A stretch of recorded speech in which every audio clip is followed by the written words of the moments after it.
All right, the college football season is not over just yet, but we're getting Yeah, towards that point where getting there. we really know who some of these prospects are Right. for the 2023 draft class. So what we're going to do is we're going to tier rank all the 2023 rookies. Well, not all of them, but we're going to do about the first round, Majority. beginning of the second round. And we're just going to kind of say at this moment, this is where we value these players for Dynasty 2023 rookie drafts Right. that are coming up next year. This list will be fluid. It will change. We have scouted these players. However, we have more scouting to do, and there is more college football left to happen. So Mm-hmm. this is not a finalized list, but as of right now, if the draft were to happen today, this is how we see it. Now, you have to keep in mind that Badaki and I are bringing our collective thoughts, so we might have differing opinions here, and we might have to negotiate on where we want certain players to be. Right. But the way I approach this, Badaki, is players who are willing of this spot is where I put them in there. So Okay. I'm assuming you did the kind of around the same thing. Yeah, I did. Let's start with the 101. I don't think this needs to be all that hard. It's Bijan Robinson. Correct. Okay. So we got Bijan Robinson at the 101. I don't think that needs to be all that hard. I personally don't have anyone else in consideration for the 101. I truly view Bijan as that generational prospect.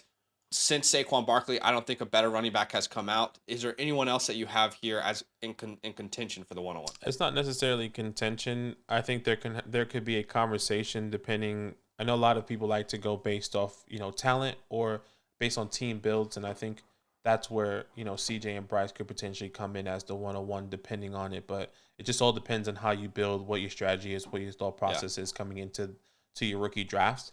But it just all depends on your build. But I do believe Can I ask there a could be question a there as well, conversation. by the way? Mm-hmm. So let's say I think you and I can both agree that the most difficult position to predict is quarterback. I Mm-hmm. think it is truly the hardest one to scout, the hardest one to really nail down. Let me just ask it, like, just an idea that I just had. If you really need a quarterback and you have the 101, why not go trade for a young, proven quarterback with that 101 pick instead of trying to hit on one of these guys? That might be an idea if people want to do that kind of build, but Yeah, I I agree. get where you're coming from.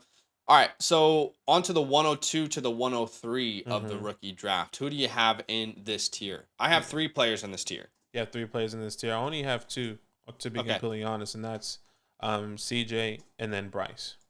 Okay, you have CJ and then Bryce in there. Now, if you guys don't know who these players are, you probably do by now, but Yeah. this is CJ Stroud, quarterback for Mm-hmm. Ohio State. He's had an incredible year. As of right now, the time that we're recording this, he has thrown 29 touchdowns, 4 interceptions, completing over 71% of his passes. We love him as a quarterback. I mean, there's not a lot that he cannot do. He's not necessarily going to be a dual threat guy, but he's able to use his legs to extend plays, which is what you see a lot of those superstar quarterbacks in the NFL doing. Think about Russell Wilson before he went to shit this year. Yeah. Similar skill set, but CJ has an incredible ability to read the field.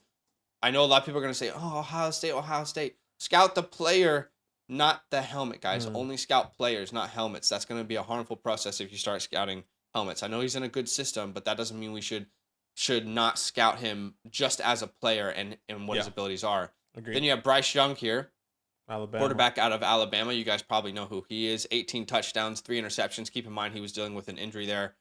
And he is more of your true, like, Russell Wilson comp, I would say. They're very similar, but CJ's more of staying in the pocket, and Bryce is very much more of the improviser, if you will. Exactly. So, Badaki, the way I approached this, though, was people who were in contention for those spots. So, I hear you. the reason I put 3 people in this tier is because for me, like I mentioned about quarterback, I always look back to the 21 class. And I think to myself, I thought there were so many can't miss prospects in the quarterback room for that 2021 class. Do you know what I mean? Like and we missed. And some people missed out on guaranteed talent in the wide receiver and the running back room that year. So that's why I want to also put Jahmyr Gibbs in this category. I want to at least have him in consideration because I can see a scenario in which if I have the 101 and the 102, or let's say I only have the 102 and I need running back and Bijan's gone, there's a scenario in which I could consider taking Jahmyr Gibbs here. Right. You It's know, the next tier, and I guess it gets is the thought process of how you view them, you know. So it's Bijan one tier, Jameer on his own tier, and then it kind of falls after Exactly. that, right? Okay, so Same way I it viewed makes last sense. year's class, which was Brees in his own tier, Kenneth in his own tier. Very, very good running backs, but the rest of the class is just kind of Kind of all. yeah, everywhere, whatever the case may So, be. but I do think there's a really good third tier for this year, by the way, which we'll talk Right. about later. But Jameer Gibbs, the comp that you've given is Alvin Kamara. I like it. The comp I've given is Aaron Jones. Yeah. Whatever you want to point him to, he can be a PPR monster. He already has 31 receptions on the year, 301 yards through the air, and 3 touchdowns. And then on the ground, he's averaging almost 7 yards per carry, and he has 6 touchdowns. Yeah. And that little span Badaki where Bryce Young was out for a while with that injury, we saw Jameer Gibbs dominate. And that 3 game span where they really needed him to dominate, I think solidified for me that he's going to be an early second round pick in the NFL draft. So you see where I'm coming from there? Like, I do that's see, why I feel like he no. should be in consideration. I don't think it's crazy if he went 102. No. I mean, I think it would be a little bit I think Sure. I think it would be a little bit crazy if he did go 102 because I think there is a significant like the way we have it now, obviously Bijan, CJ, Bryce, and then Gibbs. I think he in a perspective of how you draft, it will have to be in a separate tier. Do you get what I'm saying? Like Okay. I think especially with the lifespan, also with the running backs, I think you have to go quarterback. Oh, I guess, in but that I mean, outside of the generational talent of Bijan, that would be sure. my thought process. Mm, I think because of running back scarcity, though, that's where I lean towards Jameer. And one thing I talked about on one of our live streams where someone was like, there's no way you can take a quarterback over running back, or the opposite, sorry. There's no way you Right. can take Jameer over some of these quarterbacks. My counterpoint is, well, what is the most easy, like, what's the easiest position to guarantee success? I feel like the running back. If I can look at your film and I can look at your, like I can watch your pro day, I can watch the combine, Right. I can see your Right. film and I can know that you are a guaranteed running back prospect. It's easier to hit on that than quarterbacks. Quarterbacks are the most difficult thing to hit on. I think, Um, and I think in turn, like it's kind of like two sides of the coin, you know, because it's so easy to hit on a running back. It feels like, but it's also so easy for them to doesn't not mean fail. it's easy to No, that but doesn't mean it's easy to draft a workhorse running back though. oh no, no, not at all. It's so easy to like saying, like for example, someone like Brees, who was going off right now, tears his ACL, and the way how the running back Sure. world is going is like what happened. I hate to say this, but what happens that happens to Jameer? What happens that happens to Bijan is like, dang. But we can't predict that as well. Well, okay, Trey Lance is injured for the year. Yeah, and the thing That's is, what I'm saying. Like, it's all impossible to situational, predict though. injury. It's all situational though, you know, like Yeah, it's tough. for It's sure. definitely tough. It's definitely tough to I kind of I think I think there's valid points to both sides, but I think at the end of the day, what I tend to do in these rookie drafts is I only really consider talent. Like I want the most talented players. That's the way I'm going to draft. There might be certain scenarios where I'm down the board and I have 3 options that are like even for me, and then I'll go off need. right. But I think Jameer Gibbs should be in this conversation. When you talk about like how long will he last, well, how long are you planning out in Dynasty? He's gonna have a 4-year rookie contract, and then probably I think he's the type of talent that would get a second contract with a team. I So definitely agree. I definitely agree on that. so anyway, it's an interesting conversation. Are you happy to at least leave him in there for consideration? Yeah, we can leave him in there. Okay. So let's look at the 104 to the 106 then. Who do you have in this? I have 3 players in this 104 to 106. Yeah. So this is where the wide receivers come in. Agreed. Jackson Smith and Jigba, Jordan Yep. Addison, and then Quentin Mhm. Johnston are Okay. my 3 wide receivers coming into this tier. Okay, yeah, All very talented I guys, first rounders. At least the expectation Sure. in the NFL draft. Sure. And again, if we're gonna go based off of like who we're considering with these picks, I'm all in for adding Quentin Johnston in there. Mm-hmm. I also would like to have Keishon Butte in there if we're gonna put Okay. Quentin, because Quentin's was my 107 in this exercise. He's my 107. Okay. Continually rising up my boards, big X body wide receiver. And what I've said, Badaki, on our live streams is I do not know who the first wide receiver should be drafted just yet. I truly don't know at this time. I don't know if it should be Jackson or Jordan Addison or Quentin or Keishon Butte. Like, I truly don't know at this point. I have been able to evaluate their film. They can all offer like I wouldn't say any of them are all that similar as prospects and what they can offer in the NFL. Yeah. Jordan Addison is more your Calvin Ridley type. Yeah. By the way, shout out to Calvin Ridley, got traded to the Jags. I'm excited about that. We'll talk about that in a different video. Quentin Johnston, your big body ex wide receiver, 6'4". Kayshon Boutte, not really Debo, but more your Debo build. And then Jackson Smith is kind of like a hybrid of a lot of different things. So exactly. would you be happy if we put all 4 of them in this tier for consideration? Because I don't know, unless you have a very strong opinion on not Boutte over the rest, let me know. No, I'm happy with Boutte. Yeah, I'm happy with Boutte. I think when it gets to a certain point, that's when I'll start fighting. But right now, I'm happy to keep him in there. Yeah. And look, I'm also at the point where like I could see a scenario in which Boutte is the 4th wide receiver drafted in Dynasty. Yep. But I also see a scenario still where he's the 1st wide receiver drafted. I think the reason why we keep thinking of a Boutte going in the 1st is because of how drastic everything has happened in his world right now, where like his value has dropped because of the production. So that means he could go into one of these better teams at the end of the draft, sure, which makes it more appealing, you know? And, there's a lot of scenarios in which scouts don't draft only based off of production. Right. Typically, they're drafting based off of skill sets and upside and, these things that they're looking for. It's not how they can fit their offense. I guess player traits, they don't like what they could see the player becoming, not always what he's done in college. Yeah.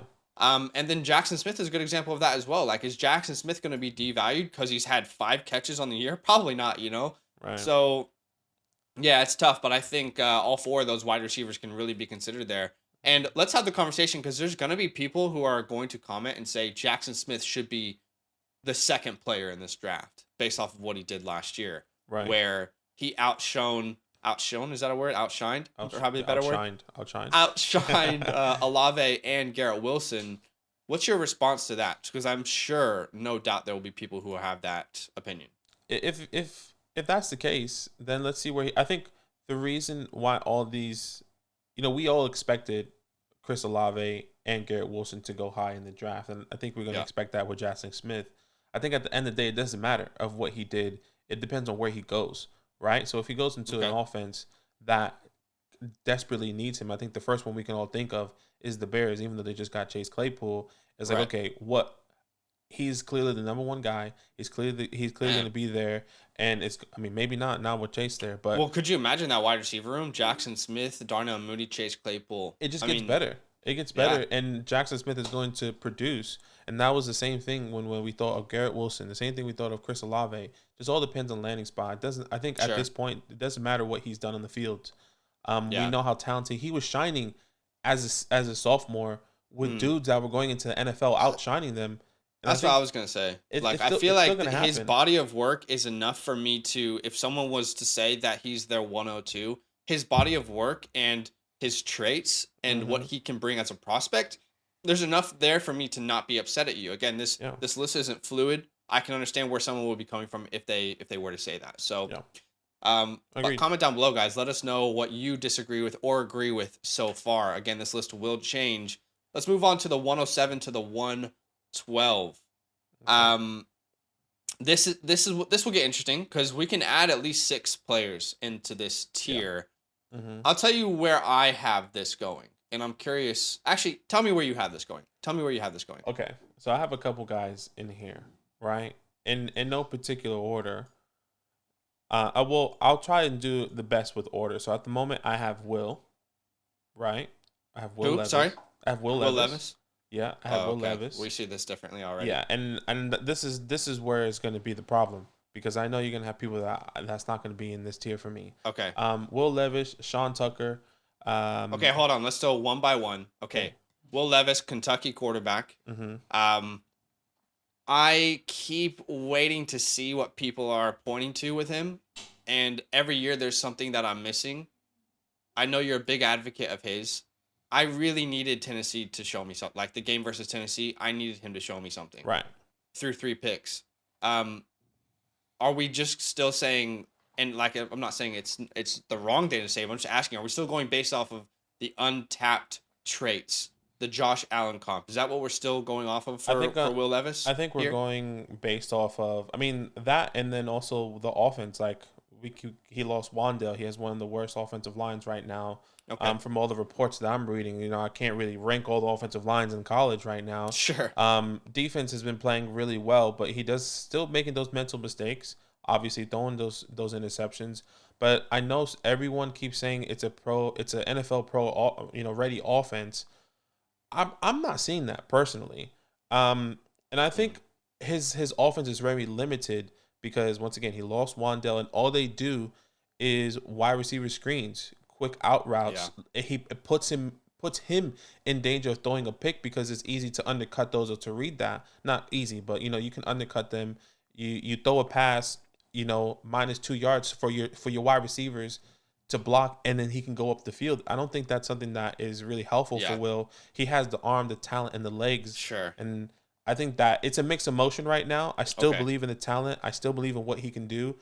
I think the offense is not catering to him, in my personal opinion, anymore. And I think that's what's happening. It's really tough, man, because we scouted these players before the season, and my main thing with Will Levis was I just don't think he has it up here. Like, I don't think he can read the field the way an NFL quarterback needs to read the field.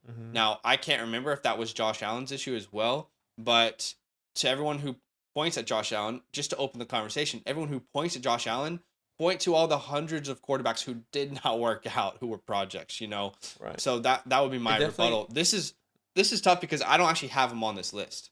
Okay. Well, remember when we talked about him, I didn't have him as a first rounded grade quarterback coming into the year. He's not shown anything to me that I'm like, I should change my mind. Do you know what I mean? Like, I don't want to be biased or anything, but I haven't seen anything in his game to show me that I should have changed my mind by now. His best game was versus Northern Illinois. And versus real competition, he's not fared all that well outside of the Ole Miss game. So I'm just struggling.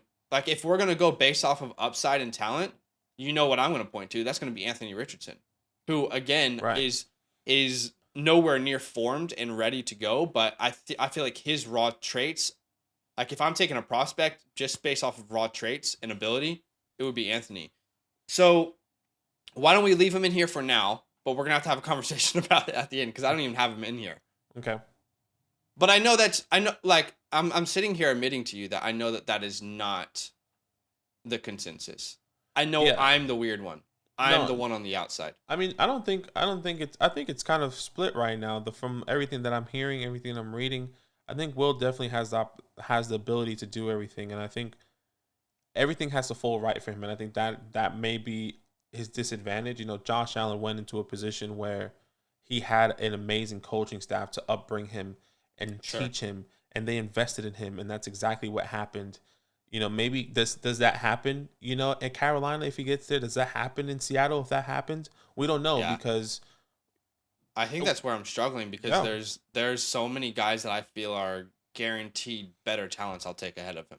You know what I mean? Like guarantees. But anyway, okay, so you have Sean Tucker. We can agree there. I have Sean Tucker in this range. I probably don't have him as high as you. He's at the end of this list for me, but I have him in this range. Running back out of Syracuse. Who else do you have to this list? So at the moment, just quickly to interrupt. Did you see the video of Will Levis when he put mayonnaise in his coffee? I did see that, and that's not. Just that alone, we should not be talking about this man. That is psycho behavior. Anyway, so who else do you have in this tier? So at the moment, I did have Kayshon Boutte, right? So I think it's kind of slim now because I had Kayshon Boutte. The only person I had was Kayshon Boutte there, and then I have Hendon Hooker and then Zach Charbonnet. Okay, cool. So we can agree on those. If you guys don't know who these players are, Hendon Hooker is a player that I brought up on our live stream about week 3 of the college football season as someone that we should keep our eye on. Yes, he will be 25 years old when he's drafted. However, the steps that he's taken in his career, the progression of his game is incredible. Very, very. When you think about like IQ players, the opposite of Will Levis, this guy has everything up here, in my opinion. Can read the field really well. On the year, he has 21 touchdowns and 1 interception, throwing over 71% of his passes have been completed. And he's also a dual threat on the ground. 73 rushing attempts, 338 yards on the ground, and 4 touchdowns. So he's got 25 total touchdowns, leading this Tennessee team who is typically not in this position to being a top 3 team, potentially going to the college football playoffs. Yeah. Hendon Hooker, the comments are going to be he's too old. My rebuttal will be, well, I think everything's there. I think he's not a finished product, but I think he can step in and be a starter today. I think today he's probably better than at least 5 starting quarterbacks in the NFL. So I think he can step in. I keep seeing him being comped to Tampa Bay at the end of the first round. Right. If he falls into one of these scenarios, it's like, I mean, I'm absolutely taking him in the end of the first round because I love the traits. He has a beautiful arm, pretty good accuracy, great ability to read the field. He's a dual threat quarterback. What more do you want? And we've seen the progression. Now we're talking about all these other quarterbacks that we want. So yeah, and somebody like Hendon Hooker really confuses me. Even somebody like Will Levis, and I think that's where the way that he's going right now is the same way we thought of a Matt Corral last year, a Sam Howell. The whole time it was like, okay, first round, and then it kind of Will fell Levis. off. Yeah, I think for any of these guys that we're going to talk about outside of CJ and Bryce, right, in the quarterback position. Well, Hendon's kind of the opposite though. He wasn't on anyone's radar, if we're honest. No, and I agree with that. I'm just saying, I think what I'm scared of, and what happened last year was like, okay, we have these 2 guys, we have all these people in the first round saying we're getting drafted in the first round, and then the second half of the season, it's like, okay, maybe early second. Half of these guys then go into the fourth. I'm not saying that Hendon Hooker is a 4th round pick or is going to be a 4th round pick. It's the same thing with Will Levis. I'll put Will Levis in that box as well. Will Hooker, KJ, Anthony Richardson. All these guys we have so high expectations like we had with Matt Corral, et cetera, from last year, and then we'll just get so disappointed on when their draft capital is. So we'll definitely see. But I mean, the talent, the progression, everything that Hendon Hooker has done is phenomenal. Landing spot for a quarterback is probably the most important of any position. So I do agree with you there. So if anyone who doesn't know who Zach Charbonnet is, I was really hoping he would have come out last year. He would have been my 3rd ranked running back in last year's class, but he's been absolutely dominant this year. Like absolutely dominant. He's great. He has, he's carrying the ball at a rate of 7.5 yards per carry. He has 10 touchdowns. He's improved his receiving game as well, which is something that he wanted to focus on this year. And this UCLA team is really running through him. I don't know if that's, I personally feel like it's running through him at this point. So Zach Charbonnet, I have him in this tier. Now, you didn't say a player that I definitely have in this tier, and that's Zach Evans. To me, I actually have Zach Evans at the beginning of this tier. That's where I have him. He's right around my 107, 108 is where I would currently draft him. I don't think he's done anything to hurt his draft capital. People are going to talk about, Judkins, who has had a pretty good role there. But my question to you is, did you devalue Javonte Williams and Michael Carter when they came in because it was a split backfield? In every game that Zach Evans has played, he has rushed the ball extremely efficiently, and they have won. The one game that he did not play, they lost that game. So looking at his stats on the year as well, he's averaging 6.3 yards per carry, 7 touchdowns. So there's nothing about Zach Evans so far that tells me I should move him down my boards. I still have him over Sean Tucker. So I guess if we're going to kind of meet in the middle, I'm trying to figure out how to meet in the middle. We have all these. I don't have Will Levis. You don't have Zach Evans. So why don't we do this? Just put him at the end of that tier then. Sure. Yeah. For me, like Zach Evans, I think I would agree. Let's put him at the end there because I have him at the 201 personally at the beginning of the last tier.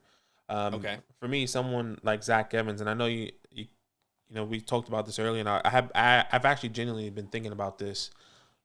With Zach Evans, Javonte Williams, Michael Carter, did we devalue them? No, but at the same time, I think it's how, who is going above him right now? Who is the person that's taking all the opportunity? Who is the person, and where they're at? Judkins right now is a freshman. And he was a 3-star recruit, and Zach Evans was a 5-star recruit. He did transfer, and I get that maybe it was a little bit more of a little bit longer upbringing for him.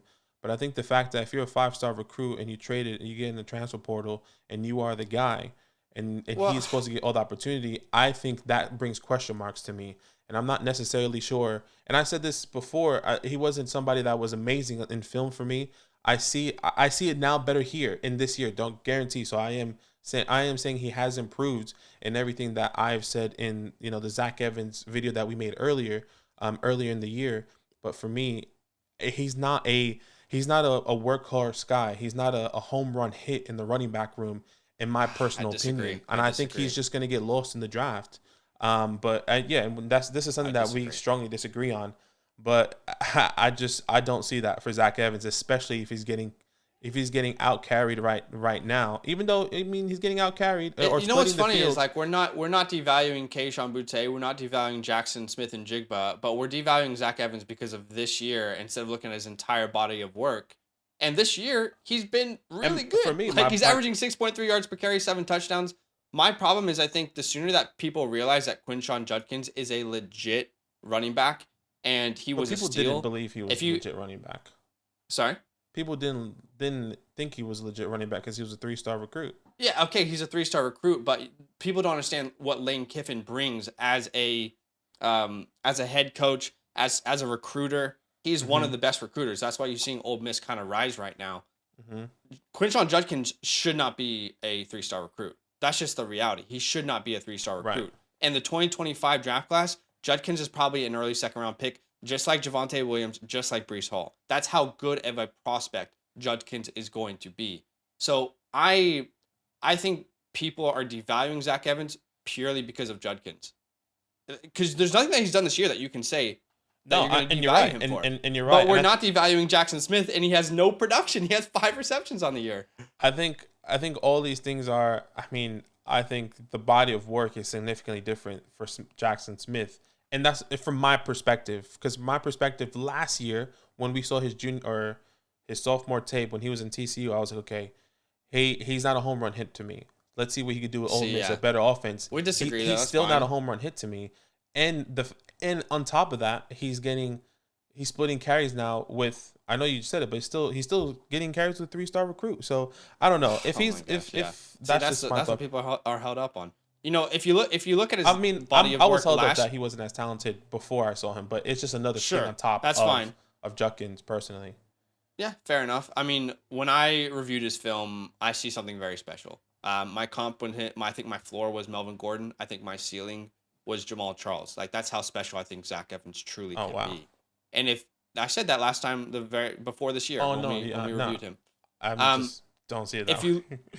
And that's fine. You don't see it that way. I don't see what you see in Sean Tucker. I like him, but I don't see him as this, generational guy. But if you look at last year with TCU, he only played 6 games. He played 6 games. Okay? 1, 2, 3, 4, 5, 6 last year before his injury. In 6 games, he had 648 yards on 7 yards per carry. He has never not been an extremely efficient, explosive guy with every touch that he gets. So, I don't know. I guess it's just one that we just see differently. For me, again, I would have him at the beginning of this tier. I have Sean Tucker right towards the end of this tier. But I'm happy to kind of meet you in the middle here with these guys. I also have Zach Charbonnet ahead of Sean Tucker. I have these 3, Charbonnet, Tucker, and Evans in a very similar tier, so pick your poison. But I don't know, man. I just think that, I personally think that if people sit down, and I know that you've done this, so you don't agree, that's fine. But I think if people truly sit down and they watch Zach Evans at TCU, they watch him this year, they watch his film, I think that they'll see something very special. All right, I have one last person in this tier, just for consideration. Okay. And I think if we're going to put Will Levis here, I think Anthony Richardson should also be here. Okay. Again, the conversations that we had, if we're going quarterback based off of unproven, lots unproven, but a really good mold and everything you would want as a quarterback, athleticism, dual threat guy, the arm, I think Anthony Richardson should also be in this tier. Okay. That's fine. I have him in the other tier. I have him in the tier below. So Okay. I think I'm happy to move him there because I do agree. I mean, after the conversation, we should definitely Yeah. they should all be on the same tier. Yeah. All right. At the 201 to the 203, I have 4 players in this tier. Okay. I got KJ Jefferson. Do you agree? I don't have him in the tier. Okay, you're not on KJ yet. Okay. Blake Corum. I do have Blake Corum. What? What's funny? No, it was just the way you said it. Oh, so you're not on KJ yet. You get there. It was, I mean, no, I thought it was just funny. It was like, oh, it's okay. We'll get there. yeah. We'll talk about KJ in a second. We can leave him off it then. I didn't mean it disrespectfully. No, it wasn't disrespectful. I actually thought it was funny. Okay. Like it wasn't like a bro. That was rude. It was like that's Okay. actually really funny. I have Jalen Hyatt in this tier.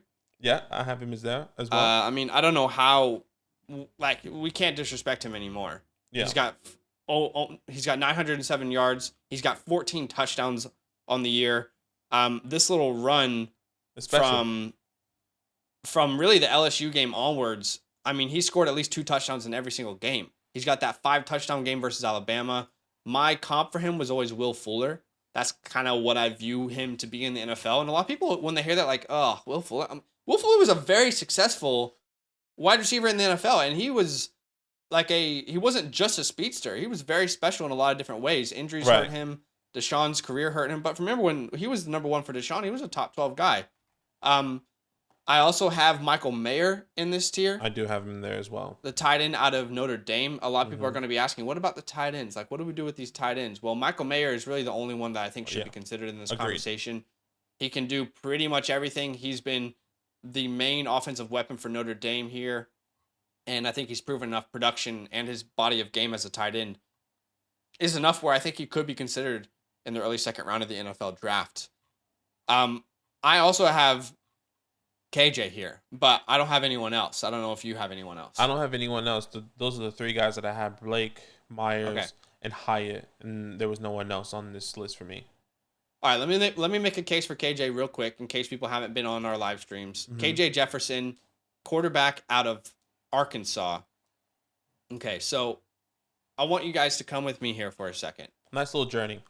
All right, nice little journey. There is a quarterback in Philadelphia that I was quite wrong on this year. And I did not believe that they could build a successful team around him because of his weaknesses. However, we have seen how the following player, KJ Jefferson, can be built around. The mold to build around KJ in the NFL,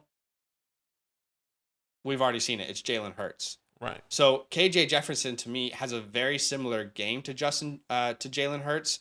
Dual threat guy, probably not the strongest arm, but something that I like about KJ that I think is even like he's better at this than what Jalen Hurts was coming out of college is his ability to protect the ball, his IQ and his decision making.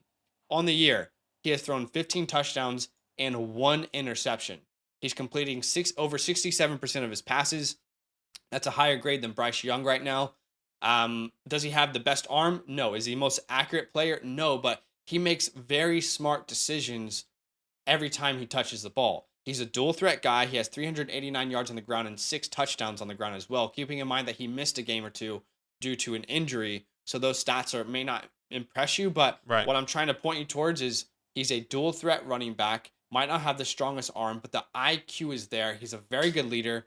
And he's putting up these stats, guys, after he lost his best weapon in Treylon Burks. His best weapon he lost, and he got better. Somehow he got better as a quarterback, and that is the type of progression that you want to see from someone year after year.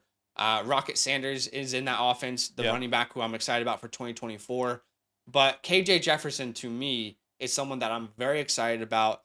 I could see him being one of those guys who sneaks up into the second round of the NFL draft. No one's talking about him right now, but I think we could see, kind of little sneaky ascension from him.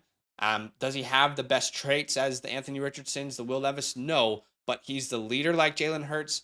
He can take care of the ball. He's a dual threat guy like Jalen Hurts. I think you can build a offense around him if he has that kind of,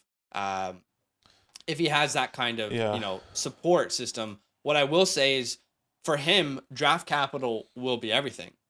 It will be everything. If he gets drafted in the 4th round, there's no way in hell I'm drafting him here. But again, if he slips up to the 2nd round, I think he should heavily be considered around this early 2nd round area. So I'll make my case for him there. But I think sorry to interrupt, but I think no. I just want to get this thought process out because I think this is the route that I'm going because okay.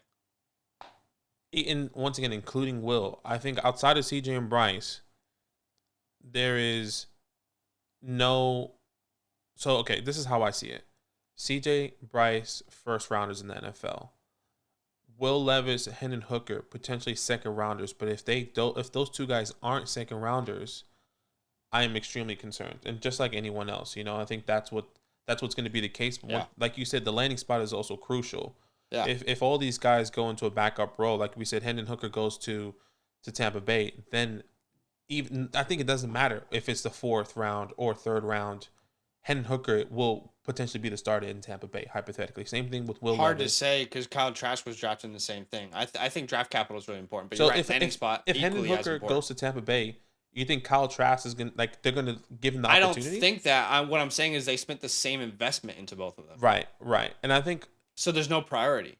right, and I think Draft capital is just king, I think. Yeah, and if there's no draft capital of any of these guys, I think it's going to be the same thing with the Matt Corrals, the same thing with the Sam Howells, where it kind of just falls off, and we're talking about them just like we did with Matt Corral and Sam Howell, and with all these high praise, it's like dang, like this only thing you can do is evaluate and say we have hope for these guys until the draft. To be fair, comes. though, I don't know how you feel about like in your scouting process, but to be fair, we didn't enter last year's process and think Sam Howell is No, we didn't. like a generational prospect. No, we didn't didn't. feel like I personally didn't think Matt Corral was going to succeed. Like I felt like I called that one. Yeah. I mean, well, he's injured. How can we really say that? Like, Right. So that's I think, my bad. I for think saying like that. the But NFL. you know what I mean? Like I think Malik Willis was the only one that maybe we missed on because we were like, holy crap, the traits look really special. Everything Outside was of that, there. I don't feel like there's really a quarterback that we missed on because we had Kenny Pickett pretty much valued at where he is right now. 100%, and I think I feel more excited about this class is what I'm saying. Like I truly think there's something special here. And I think it's gonna be interesting, and that's what I'm saying. Like 2nd round, even with the 2nd round value or a 3rd round value with some of these guys, I think is gonna mean so much more compared to that 23 class, right? Which could be interesting. So like, I'm not saying if they're not a class, first, the 22 class, if it's not a first rounder for outside of CJ and Bryce. Yeah. Then okay, you still have a chance. Where last year it was like, what the hell is going on? It was like, why are they? I not get what you're saying. drafted? I can see I can see a very realistic scenario that Anthony Richardson doesn't even come out. I think he could stay. Mm-hmm. He's from Gainesville. I really think that's a possibility that he could stay. Mm-hmm. Secondly, you're right. Like if draft capital isn't there, I could easily see most of these quarterbacks falling out of the 1st round outside of those top 2, and then we take these proven, what we believe is more easy to guess or to predict in the wide receiver and running back and tight end room. So I don't think it's crazy to say that could happen for sure. Yeah. With KJ, I'm just saying there are some quarterbacks each year that kind of rise out of nowhere. I kind of called Hendon a little bit too early, I guess. But like KJ, I feel like could be in that category as well, where the season finishes, team looks at him and says, you know what? Like we have pieces. We can build around someone like this on a rookie contract. Yeah. And they're like, no, I don't think people really thought Jalen Hurts would go as early as he went when he went in the 2nd round to the Eagles. And also, it was surprising, like the Eagles, they got Carson. So, like, don't be surprised if KJ steps in somewhere and disrupts. And it's the same thing with Hendon Hooker. Like, what if he goes? I don't know what Kirk Cousins has 1 year. What if he goes to the Vikings? What if he goes to a place draft like capital that? will be everything for me, though. You know what I mean? Like, again, is it a 2nd round pick or is it a 4th or 5th round pick? Because that's important. A 2nd round pick to the Vikings, Hendon Hooker. Hendon Hooker is locked in exactly where I have him at the 107. Huge. No, and I'm talking about NFL draft. Sorry. Yeah, I'm saying if he goes to the Vikings in the 2nd round, he would be locked in right here. Oh, locked in 107. Okay. No, that's fair. And I think that'll be very interesting, especially with any of these quarterbacks, because I think that could be a very real scenario coming in. Yeah. It's going to be crazy, this draft, in my opinion. Yeah, I think it will be crazy, and I'm excited for it. I think the main point of difference that you and I had here was really Zach Evans and Will Levis. Yeah. I think that was really the main point of difference. Because I'm not out on Sean Tucker. I like him. I just think that there are a lot of other running backs who are in much more difficult conferences who have shown a lot more to me. Mm-hmm. But I don't dislike him. But I think our main point of difference is Zach Evans and Will Levis. Right. So it'll be interesting. It is. Why don't you guys who are watching comment down below? By the way, the players who we did not include, Josh Downs. You might be a Josh Downs. That guy. I think he'll probably be the first player after these guys for me. Mm-hmm. But I just think he's got a very limited skill set. We got Tanner McGee here, quarterback out of Stanford. Rashi Rice, who's rising up boards from SMU. Nice. Kind of a little weapon there. Mm-hmm. And then we got Cedric Tillman out of Tennessee, the wide receiver who's been a little bit injured for them, but pretty good body on him as well. That sounds weird. Anyway, comment down below. Let us know what your thoughts are. Drop a like, subscribe, and if you're excited for the 2023 draft, you are in the right spot because we got a lot of content coming. Yo, what's good? Thanks for watching. We got a lot more videos. A lot more. If you want more videos, watch it. You can also subscribe right now if you want to. You need to. And lastly, don't forget that you can sign up to support the show and get exclusive content by going to patreon.com/fantasylandfam.